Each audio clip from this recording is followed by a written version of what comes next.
Assalamualaikum warahmatullahi wabarakatuh. Saya Aura Ainun Intani dengan NPM 219010320062. Di sini saya ingin menjelaskan tentang biografi Bob Sadino.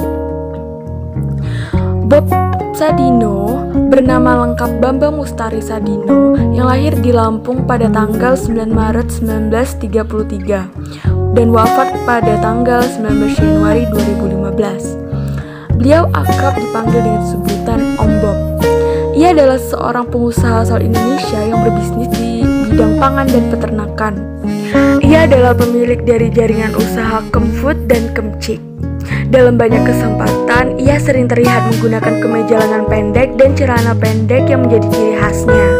Bob Sadino lahir dari sebuah keluarga yang hidup berkecukupan. Ia adalah anak bungsu dari 5 bersaudara. Sewaktu orang tuanya meninggal, Bob yang ketika itu berumur 19 tahun mewarisi seluruh harta kekayaan keluarganya karena saudara kandungnya yang lain sudah dianggap hidup mapan. Bob kemudian menghabiskan sebagian hartanya untuk keliling dunia. Dalam perjalanannya itu, dia singgah di Belanda dan menetap selama kurang lebih 9 tahun. Di sana ia bekerja di Jakarta Lilot, di kota Amsterdam, dan juga Hamburg, Jerman. Ketika tinggal di Belanda itu, Bob bertemu dengan pasangan hidupnya, yaitu Sulami Sujud. Pada tahun 1967, Bob dan keluarganya kembali ke Indonesia. Ia membawa serta 2 Mercedes miliknya buatan tahun 1960-an. Salah satunya ia jual untuk membeli sebidang tanah di daerah Kemang, Jakarta Selatan. Sementara yang lain tetap ia simpan. Setelah beberapa lama tinggal dan hidup di Indonesia, Bob memutuskan untuk keluar dari pekerjaannya karena ia memiliki tekad untuk bekerja secara mandiri. Pekerjaan pertama yang dilakukannya setelah keluar dari perusahaan adalah menyewakan mobil Mercedes yang ia miliki. Namun sayang, suatu ketika ia mendapatkan kecelakaan yang mengakibatkan mobilnya rusak parah. Karena tak punya uang untuk memperbaikinya, Bob beralih bekerja menjadi tukang batu yang gajinya pada saat itu hanya Rp100 per hari.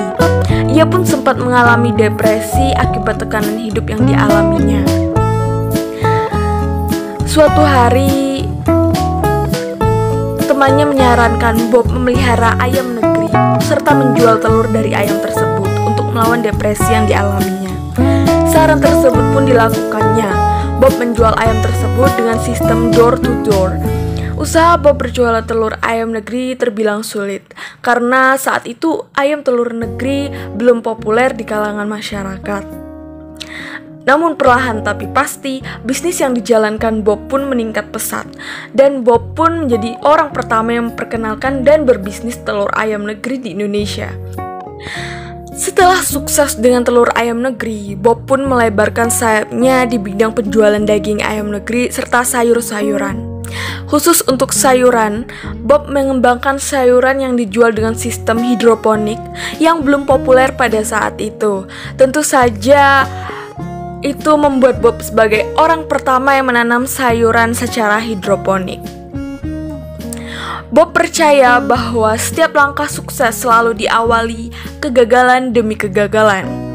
Perjalanan wirausaha tidak semulus yang dikira. Ia dan istrinya sering jungkir balik. Baginya uang bukan nomor 1. Yang penting kemauan, komitmen, berani mencari, dan menangkap peluang. Di saat melakukan suatu pikiran seorang berkembang, rencana tidak harus selalu baku dan kaku. Yang ada pada diri seseorang adalah mengembangkan dari apa yang telah ia lakukan. Kelemahan banyak orang terlalu banyak mikir untuk membuat rencana, sehingga ia tidak segera melangkah. Yang paling penting adalah tindakan, kata Bob. Keberhasilan Bob tidak terlepas dari ketidaktahuannya sehingga ia langsung terjun ke lapangan. Setelah jatuh bangun, Bob terampil dan menguasai bidangnya. Proses keberhasilan Bob berbeda dengan kelaziman. Mestinya dimulai dari ilmu, kemudian praktek, lalu menjadi terampil dan profesional. Menurut Bob, banyak orang yang memulai dari ilmu, berpikir dan bertindak serba canggih, arogan karena merasa memiliki ilmu yang melebihi orang lain.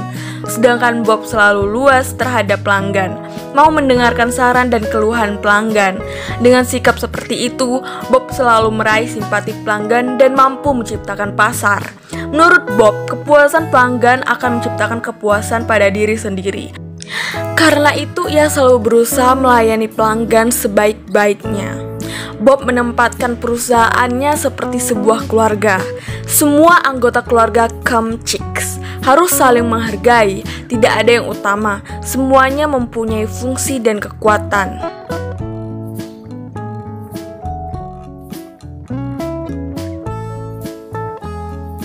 Bob Sadino menghembuskan napas terakhirnya di Rumah Sakit Pondok Indah Jakarta pada Senin tanggal 19 Januari 2015 setelah berjuang dengan penyakitnya yaitu infeksi saluran pernafasan kronis. Bob Sadino dikatakan sudah tidak sadar dalam 2-3 minggu terkait dengan usianya yang sudah lanjut serta kondisinya yang semakin menurun setelah istrinya meninggal dunia pada Juli 2014.